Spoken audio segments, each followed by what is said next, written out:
tidak terasa kita masuk dalam minggu Prapaskah 1. Jadi Prapaskah itu ada 6 Prapaskah sebelum kita masuk ke Jumat Agung. Jadi minggu ini sebenarnya minggu-minggu suci, minggu-minggu kudus. Jadi setelah Prapaskah 1 ini, kita akan masuk dalam ibadah Jumat Agung, Paskah. Lalu kemudian inilah yang disebut minggu-minggu suci. Nah, kalau kita lihat di sini Bapak Ibu sudah mulai muncul ornamen-ornamennya ya di sini karena kita Minggu Palmarum. Palmarum itu hari Minggu 6 hari sebelum Tuhan Yesus mati dan dikuburkan. Lalu kemudian di sini kita lihat ada palma-palma, seperti kesannya menyambut Kristus. Ada warna-warna nuansa ungu. Ada yang tahu nuansa ungu Bapak Ibu? Kayaknya pernah saya sampaikan dulu ya. Nuansa ungu itu bukan warna janda ya Bapak Ibu ya. Bukan warna janda, apalagi janda anak satu, bukan ya. Jadi warna ungu itu adalah warna kemuliaan. Zaman dulu perjanjian lama dan perjanjian baru, warna ungu itu hanya dimiliki oleh pejabat-pejabat, oleh bangsawan-bangsawan karena harganya yang sangat mahal. Jadi warna ungu itu hanya dimiliki oleh orang-orang yang kaya. Makanya kalau kita nonton film-film Tuhan Yesus, sangat sedikit orang bajunya warna-warni ya. Karena mungkin juga warnanya mungkin mirip-mirip karung goni, kebanyakan yang krem-krem itu kan. Nah itulah filmnya itu digambarkan nuansanya mirip-mirip lah dengan kehidupan zaman dulu. Jadi warna ungu itu warna kemuliaan. Jadi ibu-ibu di sini yang pakai baju warna ungu, ini nuansa-nuansa kemuliaan ya. Jadi Bapak Ibu Saudara, pada pagi hari ini dalam Minggu Palmarum kita bersama dibimbing melalui topik tema khotbah kita, lihat Rajamu datang kepadamu. Nah Bapak Ibu Saudara, peristiwa Tuhan Yesus dielulukan di Yerusalem adalah minggu terakhir sebelum menjelang kematian dan kebangkitannya yang kita kenal sebagai Minggu Suci. Nah Tuhan Yesus masuk ke Yerusalem pada waktu itu melalui gerbang timur Yerusalem. Karena kota Yerusalem itu ada 4 gerbang Bapak Ibu. Ada utara, timur, selatan, dan barat. Nah Tuhan Yesus pada waktu masuk ke Yerusalem menjelang kematiannya, dia melalui pintu timur atau gerbang timur pada waktu itu. Nah Bapak Ibu Saudara, gerbang timur ini, di mana gerbang timur ini dia akan melewati kota Yeriko, ada namanya kota Betania. Di situ Tuhan Yesus lewat, dan kemudian ada peristiwa di Perjanjian Baru menurut Injil Matius, Markus, Lukas, Yohanes. Sebelum Tuhan Yesus masuk di sana, di kota Yeriko itu Tuhan Yesus menemui Sakeus. Kalau kita baca Matius, Markus, Lukas, sebelum ini 3 Injil ini dikatakan Injil sinoptik. Injil sinoptik itu Injil yang punya kaitannya paralelnya. Jadi kalau kita baca Matius, Markus, Lukas, ada biasanya di bawah judul itu tulisan kecil. Kalau misalnya kita baca Matius, ada tulisannya di situ Lukas pasal berapa, Markus pasal berapa. Nah itu artinya bahwa di dalam kitab Lukas ada juga cerita yang sama di dalam Injil Matius dan juga Markus. Itu namanya kitab paralel. Jadi Injil sinoptik Matius, Markus, Lukas itu adalah Injil sinoptik yang punya kesamaan cerita dalam Injil itu sendiri. Nah dalam Injil sinoptik ini sebelum Tuhan Yesus masuk ke Yerusalem, ada cerita tentang Sakeus, si pemungut cukai, yang dimana dia terima Yesus di dalam rumahnya, dan kemudian dia melakukan perbuatan yang baik. Dia akan kembalikan 4 kali lipat dari apa yang dia ambil dari masyarakat pada waktu itu melalui pajak itu ya kan. Lalu kemudian ada cerita Tuhan Yesus menyembuhkan 2 orang buta, salah satunya bernama Bartimeus. Sementara dalam Injil Yohanes, peristiwa ini didahului oleh peristiwa besar, yaitu Tuhan Yesus membangkitkan Lazarus yang diceritakan sudah 4 hari mati. Nah, melalui 2-3 cerita itu Bapak Ibu Saudara, tentang Sakeus, tentang Bartimeus, orang buta disembuhkan, dapat melihat, dan juga cerita tentang Lazarus yang dibangkitkan. Cerita ini kan menggemparkan Bapak Ibu Saudara ya, seolah-olah Tuhan Yesus itu dukun yang bisa melakukan hal yang tidak mungkin menjadi mungkin. Nah tentu ini membuat gempar, apalagi di kota Betania itu kira-kira berjarak dari Yerusalem itu hanya 3 kilo. Bayangkan mungkin dari sini sampai ke ujung Fajar sana mungkin ada 3 kilo Bapak Ibu ya. Tentu cerita itu kan sangat terdengar ya dari mulut ke mulut. Nah itulah yang membuat orang-orang di Yerusalem mengeluh-elukan Tuhan Yesus ketika Tuhan Yesus masuk ke Yerusalem, yang menjadi bacaan kita pada pagi hari ini. Nah, itulah alasannya mengapa Tuhan Yesus dieluh-elukan ketika dia masuk ke Yerusalem. Nah, diceritakan kan Tuhan Yesus masuk ke Yerusalem itu orang-orang sampai membuka jubahnya. Membuka jubah itu bukan berarti orang sampai telanjang, bukan ya Bapak Ibu ya.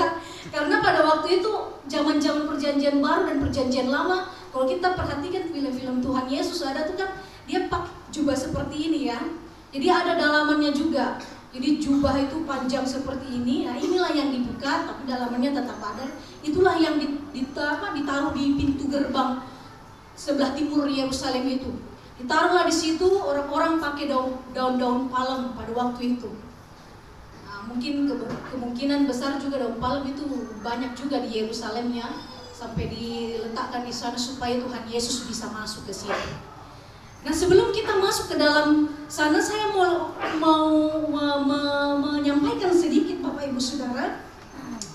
Ada hal yang menarik di sini ketika Tuhan Yesus datang, dikatakan di ayatnya yang ke-2 sampai ayatnya yang ke-7, ada dialog di sana, dialog antara Tuhan Yesus dan murid-muridnya. Tidak disebutkan di situ siapa saja, tapi dikatakan di situ ada 2 murid. Dikatakan pergilah ke sana, ambil 2 ekor keledai. Ada induknya 1, ada anaknya 1, keledai muda beban. Nah, Bapak Ibu Saudara, menariknya di sini, kenapa Tuhan Yesus tidak pakai kuda ya kira-kira? Kenapa pakai keledai? Bukannya stigma kita tuh keledai binatang-binatang yang bodoh ya? Kan banyak cerita-cerita kisah gitu ya, keledai itu kan binatang bodoh. Kenapa dia tidak naik kuda gitu seperti pahlawan perkasa gitu ya? Mungkin ada pikiran-pikiran kita seperti itu.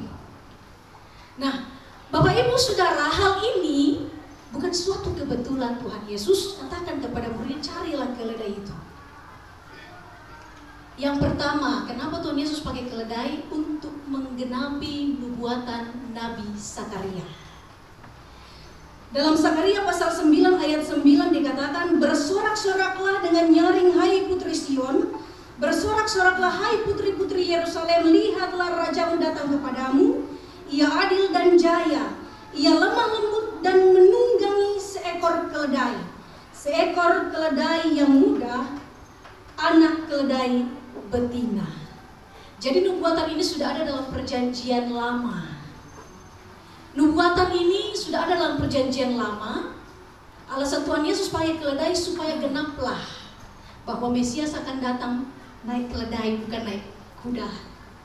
Supaya apa? Supaya orang yang menyaksikannya tahu dan sadar bahwa inilah juru selamat kita yang sudah kita nanti-nantikan sejak dulu.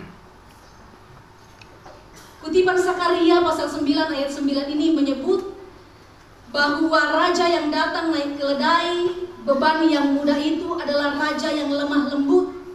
Sehingga hal ini semakin menegaskan bahwa wajah Mesias yang akan datang tidak sesuai dengan keinginan orang Yahudi. Orang Yahudi kan berpikir, orang Israel berpikir bahwa raja yang akan datang itu kan akan berperang gitu. Akan berperang untuk mengusir para penjajah-penjajah Israel, yang dimana Israel merasa bahwa dia selama ini merasa dirinya dijajah, bangsanya dijajah oleh orang. Tetapi sepertinya Tuhan Yesus menolak pemikiran-pemikiran tersebut. Dia datang sebagai raja damai, lemah lembut, untuk memberikan keselamatan dan mendamaikan hubungan Allah dengan manusia. Lalu kemudian yang kedua, mengapa seekor keledai? Bapak Ibu Saudara, zaman itu keledai itu adalah binatang pengangkut kain, angkutan umum. Jadi kalau kuda itu kebanyakan orang pakai zaman dulu tuh untuk berperang.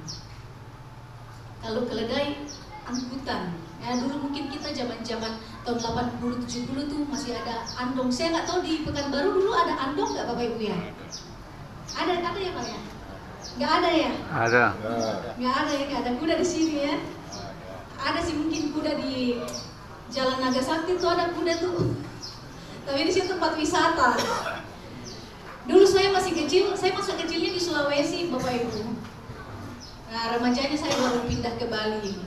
Kalau di Sulawesi itu banyak andong. Jadi kalau kita mau ke pasar, kita naik andong, naik delman. Ya yang biasa jalan-jalan ke Jogja itu mungkin pernah ya, nah itu ya. Nah, yang tahan bau-bau kotoran kuda itu ya. Tapi itu lah. Dulu itu binatang pengangkut ya di sini kuda. Tapi zaman dulu, zaman Tuhan Yesus, binatang pengangkut itu keledai. Kebanyakan orang perang baru pakai kuda.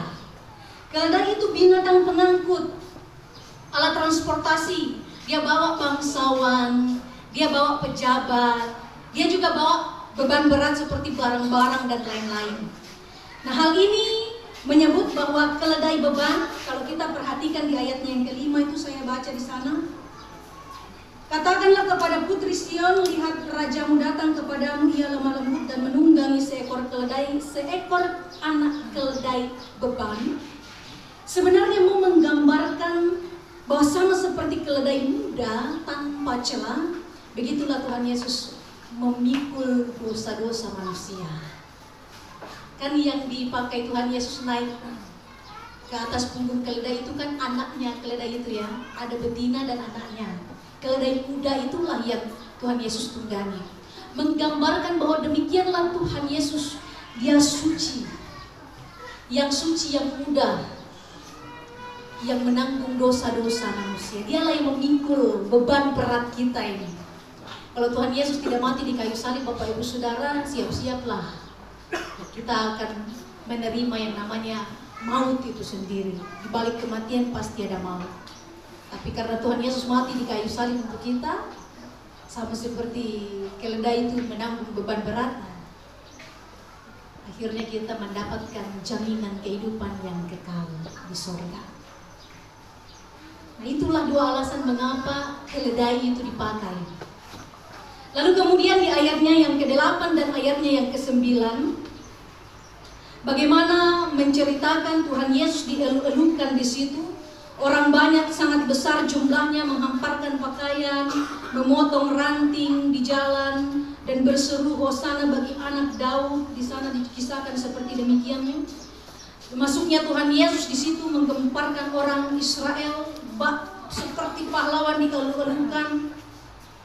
Nah, tindakan ini dilakukan sebenarnya sebagai bentuk penghormatan, sebagai seorang pemenang untuk menyambut pahlawan yang baru, raja yang baru kembali dari pertempuran. Jadi kebiasaan orang menghamparkan pakaian itu dengan daun palma itu seperti menyambut para tentara-tentara, militer-militer kembali dari pertempuran ketika dia menang dalam pertempuran itu. Itulah penyambutannya.